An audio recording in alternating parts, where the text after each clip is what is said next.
8:43, pub bosses fear they may have to hire banter bouncers to police boozy chats in an effort to crack down on offensive jokes. It comes as updated legislation seeks to protect workers from being harassed by giving staff the right to sue. So, in a couple of minutes, we're going to open up the bar and have the banter police in operation. Rebecca Reid is a journalist. Unrelated, former barmaid, believes there shouldn't be any tolerance of boozy banter at work. Former apprentice contestant and business owner Thomas Skinner says it puts pressure on landlords. Banter's just part of the atmosphere. Isn't it, Rebecca?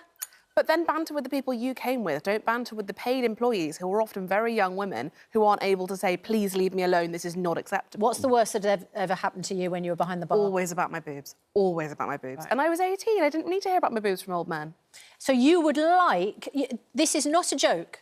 You're saying there should be protection from harassment for barmaids behind the bar. Particularly if you run a pub where you put young women behind the bar, it's your responsibility to make sure that there's someone there to say, stop doing that. But it's so hard when you're young and you're a little bit intimidated to say to somebody, especially a paying customer, stop it, leave me alone. That's a really difficult thing to do as a woman. Of course there should be protection.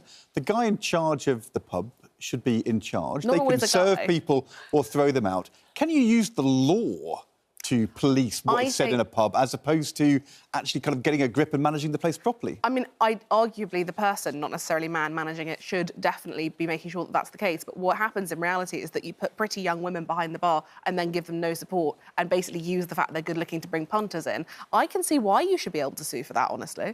Thomas, how could you argue against that? Well, a good landlord, straight away, wouldn't have anyone in the pub who's been abused through staff. Like, I agree with that completely. Exactly. But banter police in the pub, I work all week, I graft me nuts off, and Friday nights, I enjoy a pint, a bit of friendly banter between friends. I'm just checking the banter list for whether that word is something we need to apologise for at this time of the morning. But do you know what I'm saying? Like, honestly, like...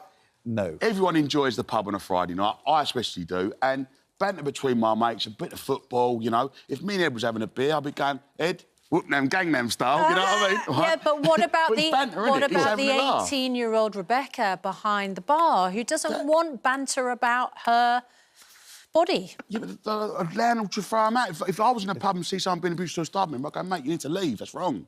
Do you know what I mean? And because, look, pubs are... Yeah. The core of a community. So you're actually in favour of there being banter police? No banter police. To protect barmaids from this kind of language? No one should be landlords. Yeah, landlords should be on the ball. No one should be rude to staff in the pub. That's not acceptable. But so the banter police is the landlord or landlady? Yeah, I don't think they need to employ more staff. I think that's madness. Pubs are under pressure as it is at the moment. Do you know what I mean? There was an issue about like this a few years back where kind of a well-meaning desire to stop people drinking in parks.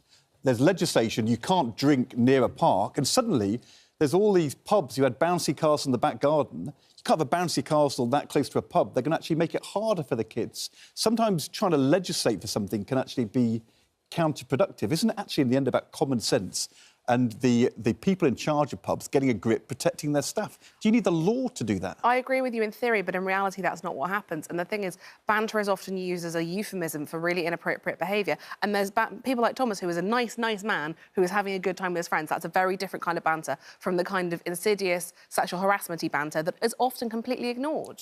Rebecca, Thomas, thank you very much indeed. I thought that was rather good-natured debate. Thank you very much. 8:47, we're going to be chatting to Lamar.